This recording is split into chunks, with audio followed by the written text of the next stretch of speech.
looking at the principles behind the hindrances to answered prayer.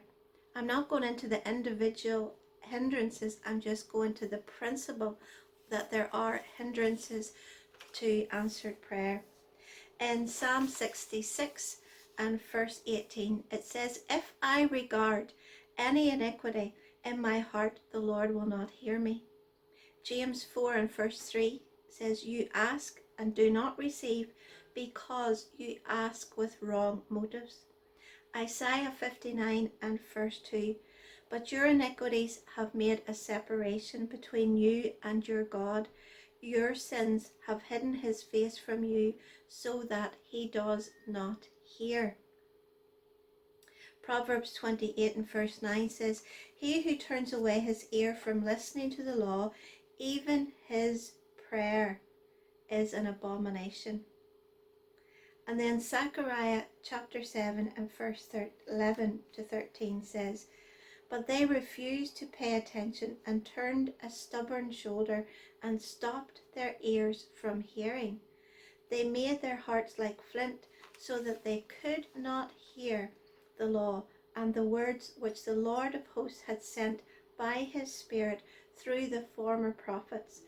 Therefore great wrath came from the Lord of hosts, and just as he called and they would not listen, so they called and I would not listen, says the Lord of hosts." You see, when we refuse to listen to him, why should he listen to us? That's a principle. Because when we do things and we continue to do things our own way and not God's way, then trouble comes. The strife comes, the confusion comes, and there's a separation that happens. Sin is rebellion against God. So anything that comes against what God says is sin, quite basically. That we can sum everything up that way. So there's a separation that comes when there's a rebellion against God and what he says. The separation can happen between us and God when we speak against God or against his words or in opposition to him, in disagreement with him. We come out of agreement with him. There's a separation between our heart and with our God. If we're speaking against ourselves, then there's a separation from ourselves. If we're speaking against others, if we're holding something, so this separation can be between God or ourselves and others, and that hinders our prayers. That can stop our prayer.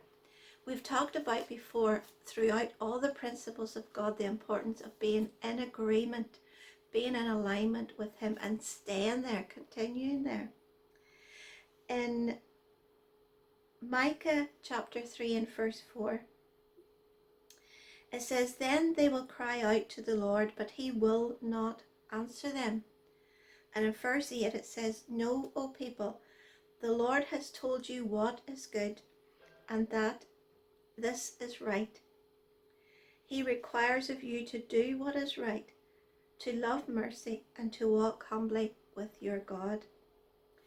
You see, as the children of God, God has given us the ability to know what is right and what is wrong, and we must choose God's way. We must choose to follow what is right in mercy and love and patience and faith, and to be in agreement with God's heart and to stay in agreement with him. Remember, we cannot come to a holy God with bitterness or any kind of separation in our heart. But the good news is that this misery of being separated can be healed, and this separation we can be reconciled with God. And I just want to read to you, because Micah wasn't just bringing the word of the Lord to say, "You're not listening to me, I'm not going to listen to you, and I'm not listening to your prayer," but he gave hope. He gave hope. And it says in chapter 7 and verse 7, "As for me, I look to the Lord for help." You see, at any time, if we're out of agreement, or we are in rebellion to God, or we're not in we're not in line with God, at any time we can turn around, we can repent and get straight back into agreement with him. And we can say, as for me, I look to the Lord for help. I wait patiently and confidently for God to save me, and my God will certainly hear me. You see, when we turn to him, he will always be ready to hear our prayer. For though I fall, I will rise again. Though I sit in darkness, the Lord will be my light. And then it says, the Lord will bring me into the light, and I will see his righteousness. Isn't that beautiful? We don't have to stay out of agreement or out of line. Our prayers don't have to stay unhindered. Just return unto him, repent, turn around, get back in alignment with God. And I want to read to you how Micah finishes off at the end of this chapter and at the end of the book. He said in verse 18, where is another God like you, who pardons the guilt of the remnant, overlooking the sins of his special people?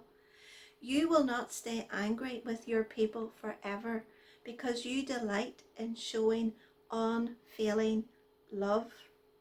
And in verse 20 it says, you will show us your faithfulness and unfailing love as you have promised to Abraham.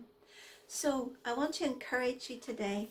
Yes, be aware that there are hindrances to prayer, but don't be stuck there. Just say, Lord, show me what's hindering my prayer. Have I got the wrong motive? Am I praying wrong? Am I in doubt? Is there something in my heart that needs to be put right? And the Lord will show you what it is. And when he does, you put it right with him by confessing it and coming into agreement with God. And then you're standing in right agreement and say, Lord, show me how to pray. And then you pray according to the word of God. He will hear. Amen.